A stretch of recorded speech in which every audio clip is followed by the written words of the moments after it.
झारखंड कर्मचारी चयन आयोग द्वारा आयोजित सीजीएल परीक्षा में जो पेपर लीक का मामला था और जो धांधली के मामले थे, उस मामले को लेकर आसू पार्टी के द्वारा 28 जनवरी से ही आंदोलन किया जा रहा है। और हमारे आसू पार्टी के अध्यक्ष श्री सुदेश कुमार महतो के द्वारा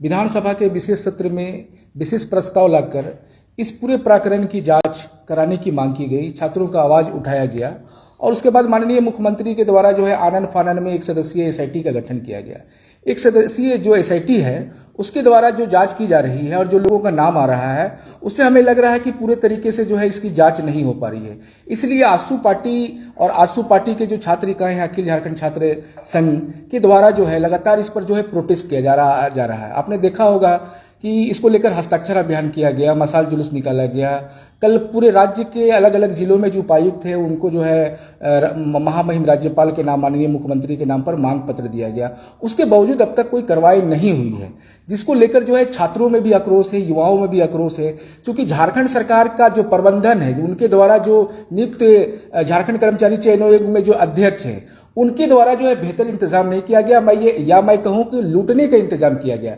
जिस प्रकार 15 लाख, 17 लाख, 27 लाख, 30 लाख में एक एक सीट बेचने का प्रयास की गई, एक साजिश की गई, जिसका खुलासा हुआ, लगातार खुलासे हो भी रहे हैं, उस पर अब तक कोई कार्रवाई नहीं किया गया। ना तो एजेंसी पर कोई कार्रवाई हुई है, ना तो झारखंड कर्मचारी चयन आयोग के अध्यक्ष ने अब तक कोई इस्तीफा दिया है, ना सरकार के द्वारा जो कानून बनाया गया था प्रश्न पत्र लीक मामले पर उस पर अब तक कोई कार्रवाई की गई है। तो सरकार जो है बचाने के लिए जो दोषी लोग हैं, इसमें केवल कोई अधिकारी कर्मचारी नहीं है, इसमें बड़े बड़े राजनेता भी शामिल है, वैसे लोगों को बचाने के लिए और जो धांधली हुआ है, जो लगातार धांधलियां हो रही हैं, उसको छुपाने के लिए एसआईटी का गठन किया गया। आसू पार्टी एसआईटी को नहीं मानती है। आसू पार्टी का एक सूत्री मांग है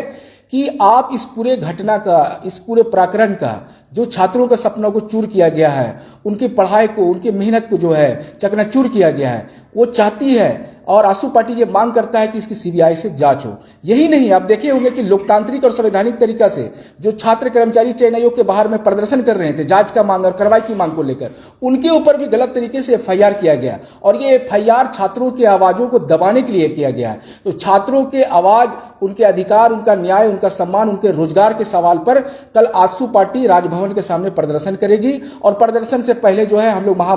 लोग जो है महात्मा गांधी के प्रतिमा मोरहाबादी के पास जमा होंगे और वहां से पैदल मार्च करते हुए 11 बजे हम लोग राजभवन के सामने प्रदर्शन करेंगे। प्रदर्शन में हम लोगों का मांग है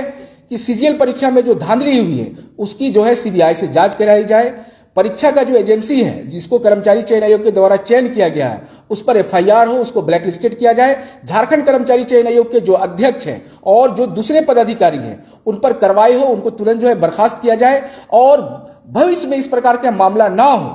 छात्रों को सम्मान मिले, अधिकार मिले अपने राज्य में। ये पूरा मामला जो है झारखंडी अभ्यर्थियों के न्याय के साथ जुड़ा हुआ, उनके अधिकार के साथ जुड़ा हुआ, उनके रोजगार के साथ जुड़ा है। लेकिन जो वर्तमान सरकार है ये आदिवासी मूलवासी भावना के साथ खिलवाड़ कर रही है, झारखंड अभ्यर्थियों के साथ खिलवाड़ कर रही है। इसलिए हम लोगों का मांग है कि इस राज्य का गठन यहाँ के लोगों के लिए हुआ था, इस राज्य का निर्माण यहाँ के युवाओं को अधिकार सम्मान देने के लिए हुआ था, लेकिन वर्तमान सरकार युवाओं के अधिकार को लूट रही है और सम्मान को छीन रही है। तो छात्रों के अधिकार और सम्मान के सवाल पर कल आसू पार्टी जो है प्रदर्शन करेगी और इस प्रदर्शन में सभी छात्र संगठनों का, सामाजिक संगठनों का, युवा संगठनों का से हम लोग अपील करते हैं कि इस महाप्रदर्शन में आप शामिल हो और झारखंड का आवाज बने।